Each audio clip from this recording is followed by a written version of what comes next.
अस्सलाम वालेकुम नाजरीन। अगर आप पाकिस्तानी हैं तो ये जो लम्हात हैं आपके लिए फख्र का बायस हैं। ये जो वक्त है, ये पाकिस्तान का मेरे ख्याल से तारीख में सबसे ज़्यादा काबिल फख्र और काबिल रश्क जो है वो टाइम है।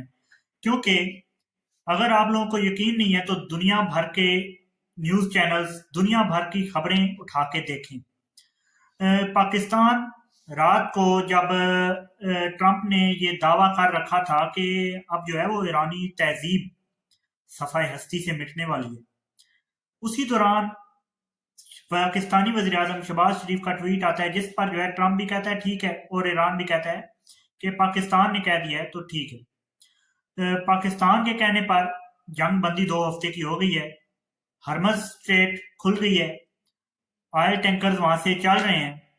लेकिन उसी दौरान एक जो है मुल्क जो हमेशा से कोई ना कोई शरारत कर देता है, यानी इसराइल, उसकी जानिब से कुछ शरारतें भी हुई हैं। वो भी आपके सामने रखेंगे, तमाम तर तफसीलात आपके सामने रखेंगे। लेकिन आपसे गुजारिश है सबसे पहले इस चैनल को सब्सक्राइब कर लीजिए, वीडियो को ज़रूर लाइक कीजिएगा और आखिर तक इस वीडियो को देखिएगा। कमेंट्स में अपनी राय का इजहार भी ज़रूर कीजिएगा। बात करते हैं कि पाकिस्तान हम बहुत अरसे से कोशिशें कर रहा था।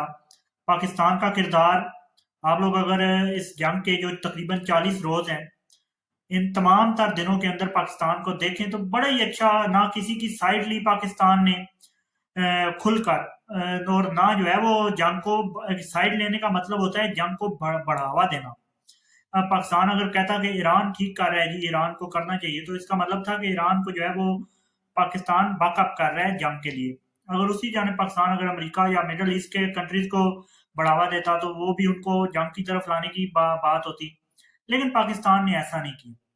पाकिस्तान ने ईरान को भी तहम्मुल का मुजाहरा करने का कहा, ईरान के खुद मुख्तारी का, और जो बेहतरीन किस्म के जो स्टांस था और तमाम तर चीज़ों को जो है वो लेकर पाकिस्तान चला। जब ईरान पर हमला किया गया जिस मुल्क की जानिब से, पाकिस्तान ने उसकी भी मजम्मत की। ईरान ने मिडल ईस्ट पर जो किया अटैक, उसकी भी पाकिस्तान ने मजम्मत की। पाकिस्तान ने जो है वो अमेरिका को भी कहा कि आप जो है बस करें, ये कोई जंग जो है वो किसी के फायदे की नहीं है। पाकिस्तान ने इसराइल को भी कंडेम किया, इसराइली हमलों को भी कंडेम किया, और बड़े अच्छे तरीके से अमन को लेकर चला। और अब जो है इस्लामाबाद अमन का मरकज बन चुका है। और 9 और 10 अप्रैल को इस्लामाबाद के अंदर बैठक लगने वाली है। जेडी वेंस, अमेरिका के वाइस प्रेसिडेंट, और ईरानी स्पीकर जो है पार्लियामेंट के, और ये बड़े बड़े बड़े ओहदेदारान जो है दोनों ममालिक से आएंगे। पाकिस्तान जो है दरमियान में बतौर चौधरी, बतौर पंचायती बैठेगा और जो दोनों ममालिक की सुलह है वो करवाएगा। अभी तो 2 हफ्ते का ये सीज फायर है, लेकिन इसको पायदार सीज फायर और मुकम्मल सीज फायर करवाने के लिए पाकिस्तान दोनों ममालिक के साथ मिल बैठकर जो है बात करने के लिए तैयार है। और पाकिस्तान ने दोनों ममालिक के सरबराहान और जो बड़े ओहदेदारान हैं उन्हें बुला लिया है पाकिस्तान के अंदर। वो लोग आ रहे हैं और पाकिस्तान जो है वो उन दोनों की सुलह जो है वो करवाने के लिए मुकम्मल तौर पर तैयार है। इसमें एक और जो है वो पर्सपेक्टिव देखने के लायक है कि पाकिस्तान भी दुश्मनों से खाली नहीं है। पाकिस्तान के जो पड़ोसी हैं, खास तौर पे भारत, आपको पता है कि वो लोग मौका ढूंढते हैं पाकिस्तान को डिग्रेड करने का और पाकिस्तान को जो है वो डिसऑनर करने का। तो पाकिस्तान ने यहाँ पर जो किरदार अदा किया है, भारत के लिए काफी ज्यादा शर्मनाक है। भारत जो है वो भारतीय मीडिया खास तौर पे आप देखें अगर, तो वहां पर आग लगी हुई है। वो लोग जो है वो धाड़ रहे हैं, चीख चीख रहे हैं कि पाकिस्तान ये हो क्या गया है, ये पाकिस्तान को इतनी अहमियत मिल कैसे गई है। आप लोगों को मालूम है कि ये तमाम तर जो ममालिक हैं, खासतौर पे ये भारत, ये पाकिस्तान को जो है वो बतौर दहशतगर्द रियासत के दुनिया भर के सामने पेश करना चाहते थे।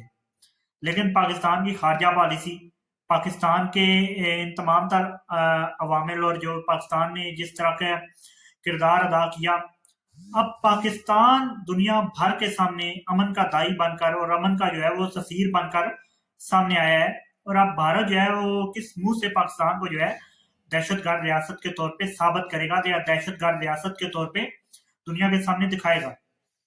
लेकिन इसमें एक और जो बात है काबिल गौर और काबिल फ़िक्र, वो ये है कि इसराइल चूँकि पाकिस्तान ने भी ये कहा था कि लेबनान के अंदर भी मुकम्मल तौर पर सीज़ फायर होना चाहिए, और ईरान का भी जो है ज़ाहिर है जब लेबनान की जानिब से हिजबुल्लाह ने हमला किया और वो जो था वो ईरान के दिफा में था।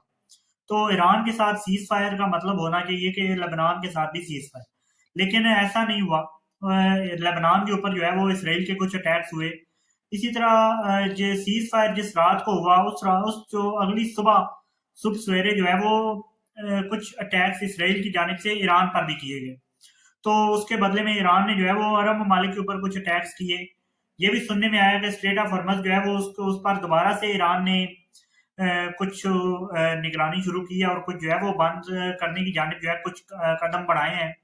लेकिन अभी ये सीज़ फायर के बाद होता है, ज़ाहिर है काफ़ी लंबी जंग चली है और ये जंग जो है वो काफ़ी तवील और काफ़ी बड़ी ये जंग थी।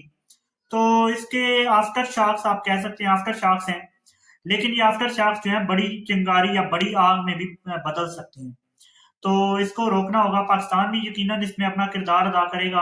और अब आने वाले दिनों में ये जो सीज़ फायर की टॉक्स होंगी उसमें क्या फैसला होता है, क्योंकि अमेरिका भी अब जो है मान चुका है कि ईरान के जो 10 नुकाती एजेंडा है उस पर जो है हम अमल कर सकते हैं। और ईरान ने भी स्ट्रेट ऑफ हॉर्मज़ खोल दिया है। ईरान भी जो है वो अमेरिका के मुताबिक जो है वो पीछे हट रहा है कि हम लोग जो है वो नहीं बना रहे न्यूक्लियर। और ये दोनों ममालिक पेशरफ्त कर रहे हैं अमन की जानिब। अब देखने वाली बात है कि क्या पायदार और मुस्तकिल अमन हो सकता है या नहीं हो सकता। आप लोग अपनी राय कमेंट्स में दे सकते हैं। मुझे दीजिए इजाज़त, फिलहाल के लिए इतनी। चैनल को सब्सक्राइब जरूर कीजिएगा। अल्लाह हाफ़िज़।